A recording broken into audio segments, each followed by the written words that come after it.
Telecom కంపెనీల మధ్య ధరల యుద్ధం కొనసాగుతుంది. ఒకరిని మించి ఒకరు డేటా ఛార్జీలను భారీగా తగ్గిస్తున్నారు. దీనివల్ల ప్రస్తుతానికి వినియోగదారులకు బాగానే ఉన్నా ముందు ఈ ధరలు ఇలాగే కొనసాగుతాయో లేదో మాత్రం అయోమయంలో ఉన్నాడు సగటు టెలికాం కస్టమర్. అసలు ఏ టెలికాం కంపెనీలు ఎంత ధరలో డేటా అందిస్తున్నాయో టేక్ ఎ లుక్. ఒకప్పుడు కాల్ రేట్స్ తగ్గించడంలో పోటీ పడిన టెలికాం ప్రొవైడర్స్ ఇప్పుడు డేటా టారిఫ్ తగ్గించడంలో పోటీ పడుతున్నారు. 2016 సెప్టెంబర్లో రిలయన్స్ జియో మార్కెట్లోకి వచ్చిన తర్వాత డేటా యుద్ధమే మొదలైంది. దీంతో మిగతా టెలికాం ప్రొవైడర్లు డేటా ఛార్జీలు భారీగా తగ్గించక తప్పట్లేదు. 2009-10 సంవత్సరంలో ఇదే విధమైన ధరల యుద్ధం టెలికోల మధ్య కొనసాగింది. 2008లో కొత్త లైసెన్సులు మంజూరు చేయడమే ఇందుకు కారణం. దీంతో చాలా వరకు కొత్త కంపెనీలు ఎక్కువ మొత్తంలో స్పెక్ట్రం కొనుగోలు చేసి వినియోగదారులకు డేటా కాల్ ఛార్జీలు భారీగా తగ్గించాయి. ఇందులో భాగంగానే ఎయిర్టెల్, వోడాఫోన్లు భారీగా డేటా ఛార్జీలను తగ్గించాయి.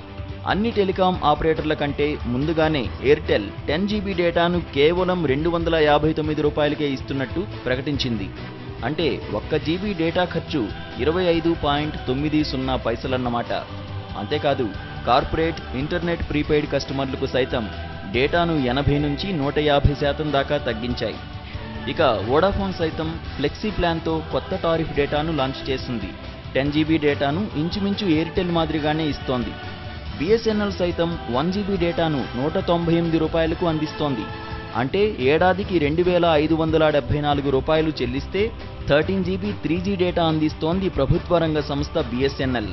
ఇక ఐడియా విషయానికొస్తే 28 రోజుల కాల వ్యవధిలో 1 GB డేటాను ₹249కు అందిస్తోంది. రిలయన్స్ జియో డిసెంబర్ వరకు ఉచితంగా డేటా అందించిన 2017 జనవరి నుంచి పోస్ట్ పెయిడ్ ప్రీపెయిడ్ కనెక్షన్స్ను బట్టి ₹149కు డేటా ఇవ్వనున్నట్లు తెలుస్తోంది.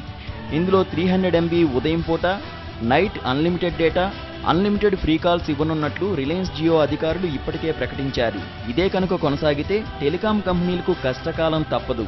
ఎందుకంటే కోట్లు పోసి కొన్న స్పెక్ట్రం వృధాగా ఉంటే అసలుకే మోసం వస్తుంది.